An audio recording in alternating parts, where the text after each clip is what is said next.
Are you really a regular employee? Were you kidding me? The elite female supervisor at the corporate headquarters exclaimed in surprise. I figured she could ask the guy glaring at me behind her back if she wanted to know the answer faster. In the 20 years since I joined the company, I never had so much attention. While I was stunned, my female boss suddenly grabbed my hand, and what she said after that changed my life forever. My name is Elias Martin, 43 years old. After completing a 5-year correspondence degree at a university, I joined a regional branch of a major corporation and have been with the company for 20 years. My father died when I was in high school, and I had expected to start working straight after graduation. But I was told by those around me that I should go to college, so I enrolled in a correspondence course at a less costly university. While I was in college, I helped my uncle with his work. Working for my uncle, who was very strict about his work, was quite difficult, and even now, I trembled just recalling it. However, it also allowed me to acquire many skills that I can use in my work. My skills were put to good use in the document management section, which primarily manages and prepares documents. By the way, if you are assigned to the document management section, it is believed that you will not be promoted. If you are assigned to that department, you are considered a deadwood. I was assigned to this section in my 4th year with the company. I didn't make any big mistakes or cause any trouble. It's just that I wasn't liked by a certain person. Isaac Anderson, a high school buddy and one of my seniors in the company. After graduating from a well-known university, Isaac joined this company. The company had a large number of alumni from Isaac's university. Isaac, who was reasonably effective at his profession, benefited from this early on and was promoted to senior manager in his 5th year. He then put pressure on the Human Resources Department to move me to the Document Management section. He was now the department's youngest leader, and he was reported to be a candidate for the next board of directors. Even now, when we bumped into each other, "Oh, you are still working here. You are nothing more than a burden here." he was frequently making sarcastic remarks to me. Despite the fact that Isaac and I were high school classmates, we had only known each other for a brief time and had never spoken. However, he had been tormenting me since the beginning of my employment with the company for whatever reason. I could put up with the harassment to the point where they tossed away my paperwork or didn't notify me of scheduling changes. However, I was depressed when the project I had worked so hard to construct was intercepted and Isaac was chosen as the chief because he took credit for it. As I was feeling down, Isaac said to me, "As long as I'm here, you'll never be promoted or even be recognized. There is no place for you in this company, so get your ass out of here." He laughed at me. "How does it feel to be defeated by me? I've been this miserable all through high school." Isaac walked away triumphantly. I did not understand the meaning of Isaac's words, but a senior colleague who was watching this quietly told me, "I heard that he always hated you in high school because you had better grades than him. Whenever he got drunk at the party, he always complained about you. What a childish guy." I was furious, but soon after, I was transferred to a new department, and we were no longer required to work in the same department. So, I was able to move on. The document management section was quiet and friendly, with no quotas and no sense of competition for promotion. The members were not flashy, but they were all capable of doing their jobs, and I wondered why I was assigned to this department. I later discovered that the majority of the staff in this department were relocated here because they attracted the attention of the more influential personnel. It was absurd, but in a corporation that valued the status of graduate of a famous university, I had no alternative but to accept it. I didn't want to advance in life, but I was brilliant at writing, so the document management section was ideal for me. However, it appeared that no woman wanted a man who had no drive to advance as her boyfriend. I had never married until this age, and I did not have a girlfriend for the past 10 years. I worked leisurely in a nice environment, enjoying this bachelor aristocracy, and before I realized it, 20 years had passed since I joined the company. While I was working as usual, the section chief spoke to me. Actually, this Friday, an elite from the head office is coming to inspect this office. She is a member of the founding family of the company, and she graduated from an overseas university. So I need you to create a document for her. What? This Friday? I'm afraid we don't have any time. It was Wednesday, and it was almost time to finish the morning work. I couldn't believe he was telling me about such an important job at that moment. It's harassment against this department. However, with your skills, I'm confident you can create a document that will prove them wrong. I'm relying on you. Oh, by the way, you can't work overtime. General Affairs is very picky about it. The section chief said with an irresponsible laugh, slapped me on the shoulder, and left. I quickly put my brain into full gear. I was almost finished examining the documents I was working on at the time, but I needed to create a few more. Elias, you're going to make the documents for the sales department, right? I'll take care of those. Just come to think of it, Elias, you were also asked by HR to produce documents, weren't you? My colleagues continued coming in and taking care of the duties I had to manage while I was pondering about my work arrangements. A senior employee offered me a very kind offer. No, but don't say another word. In return, promise us to make high-quality documents. You are the only person in our department who can do that. To make good documents and show those in other departments how wrong they are. The colleagues around him nodded in agreement with his words. I had to meet their expectations. I made up my mind and sat down at the computer. With the help of my colleagues, I was able to create the documents just in time for the deadline. I submitted it to the section chief. I knew it! I knew it! I/cried. Finds out resisting. I was sure you were able to produce a document of this quality in such a short time. The section chief, after taking a look at the documents, said so with a satisfied smile. No, it was thanks to everyone's help. Come on, you're so modest. It's true that we all followed up, but only you can make difficult data this easy to understand. I was overjoyed to hear the compliments from my senior colleague, who was peeping at the material from behind the section chief. However, I believe the quality of this material was also expected at the headquarters. I was ready to absorb any criticism that came my way. At the moment, I was more fatigued from all of the hard work than I was proud of myself for finishing the document. It never occurred to me at the time that this document would cause such a development. Friday came, and Miss Nora Thompson, a talented and elite woman who had been rumored to be from the head office, arrived. Nora was a gorgeous woman with an intellectual aura about her, and I couldn't help but follow her with my gaze. Elias, hand the materials to Ms. Thompson. With your for assess. Yes, sir. Yes, per you. Retribution. I came to my senses at the sound of the manager's voice and handed the material to Nora.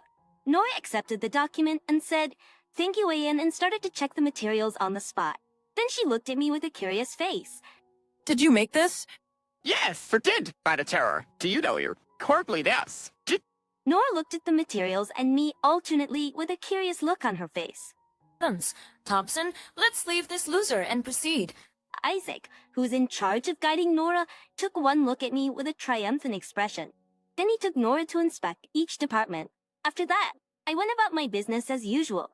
When I went around to other departments to explain the completed documents, I sometimes ran into Nora, but Nora kept looking at me with eyes as if she was looking at something mysterious. Nora had been seated in the document management section, watching me from the reception area since the afternoon. Why was she watching our minor department? Was there some flaw in the document? Is she thinking of dismantling the department because of that? What will happen to us if that happens? Nora, who was heading a group of executives, abruptly spoke to me near the end of the inspection as I was flooded with such bad feelings. Your name's Elias, right? I heard that you are a regular employee here. Is that true? Lance, what a... yes, that's right. But hearing my words, Nora's eyes widened in surprise.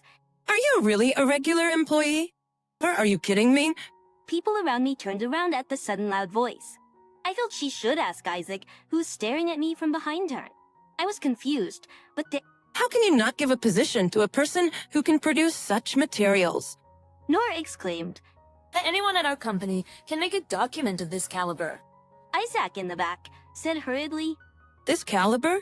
Do you know where this data was taken from? Nora pointed to a section of the data and asked Isaac. Let's see. Isaac was just gibbering and unable to respond. Nora turned to me. Where did you get this data from? She asked me. I took them from the latest business paper. I quoted them because they were from a paper from a credible source. Was I wrong? I answered fearfully and Nora sighed. No, it's perfect.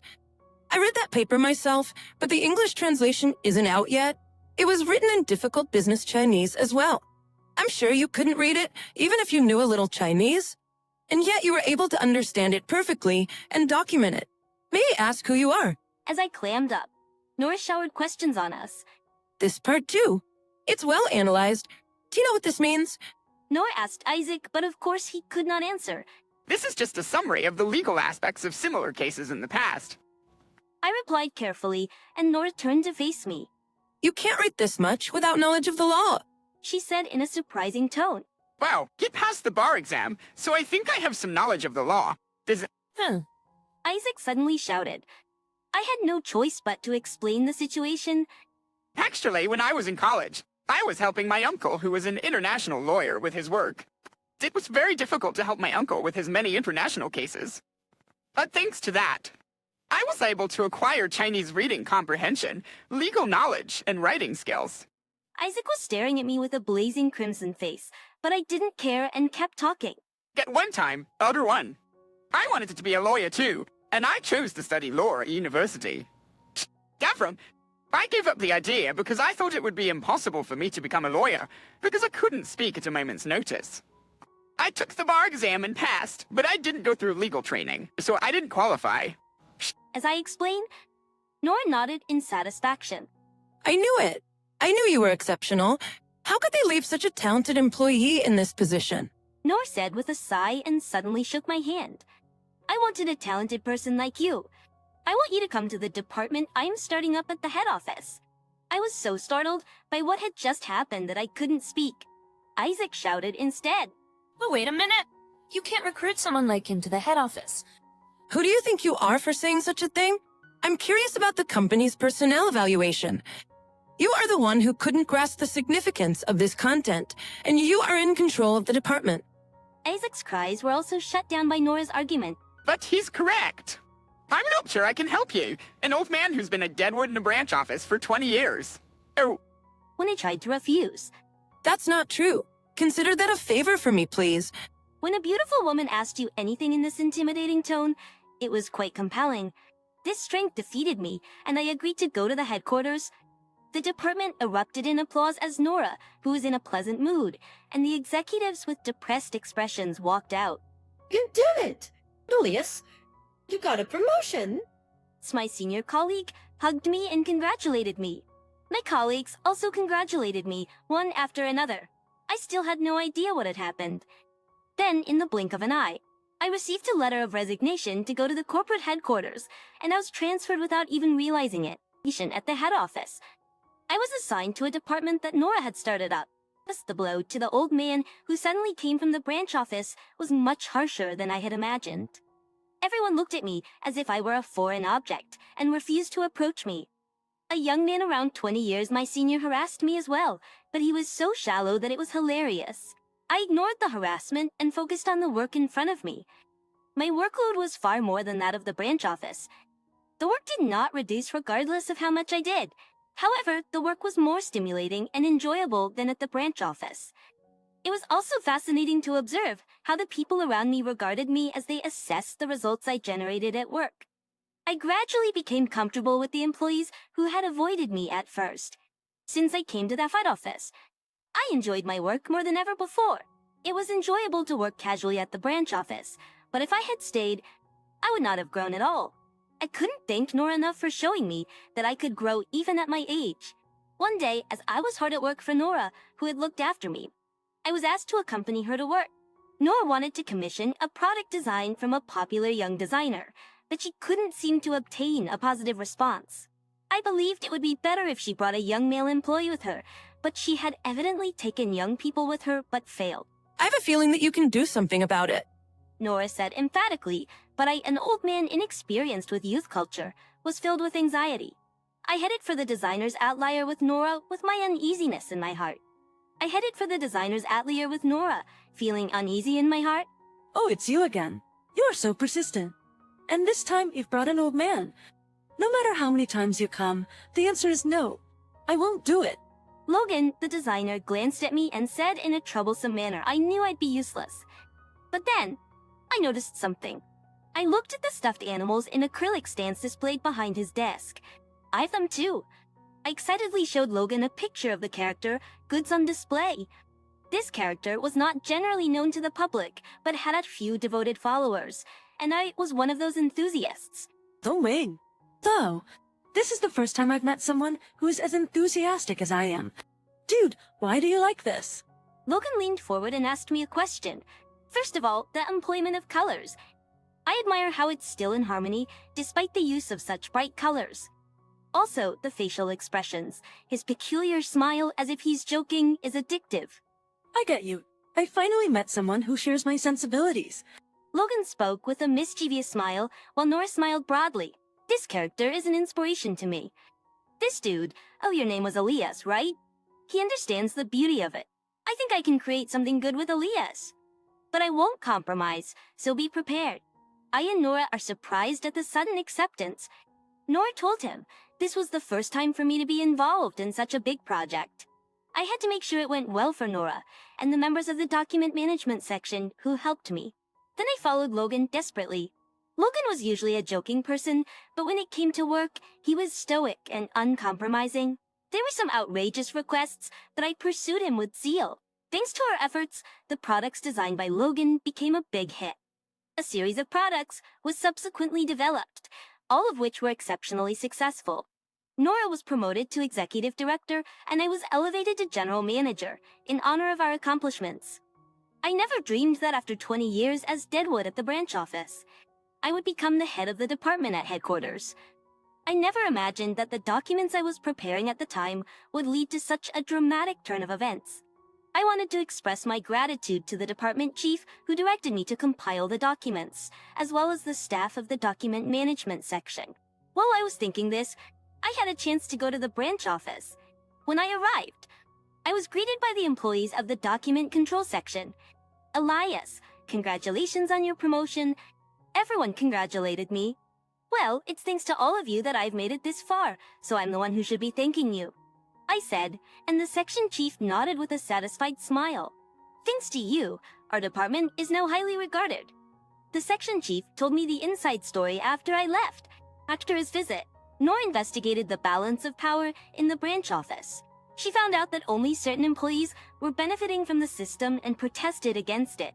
The personnel evaluations were reassessed as a result of her protest, and the employees in the document control section were assigned to appropriate roles. Isaac's reputation within the company suffered after he was humiliated at the time, and he was also accused of power harassment by his staff members. He was demoted from department head to a position as a regular employee. He was now employed as a commodities manager. Exit a magician. I've heard that he has no prospects for promotion. I felt sorry for him, but I wanted him to understand that even though it was a low-profile job, it was an important one for the company, and that he would discover that the company existed because of that support. 2 weeks later, I was in the waiting room of the wedding hall wearing a tuxedo. Gosh, I'm so nervous. Come on, Elias, you're exaggerating. Nora, dressed in her bridal gown, grinned broadly. Yes, today is my and Nora's wedding. When Nora and I were promoted, she told me. From now on, support me in my private life as well. She proposed to me. As usual, I was susceptible to the power of a beautiful woman, so I agreed to the proposal. The wedding ceremony was to be attended by all the executives from the head office. I believe it is natural to be nervous, but Nora does not appear to believe this. Come on, don't be nervous. Let's go. Nora took me by the hand and led me out of the waiting room. How did it go from being a 40-plus single Deadwood to marrying the head of a department at the corporate headquarters who's also the COA's daughter? Life is truly unpredictable.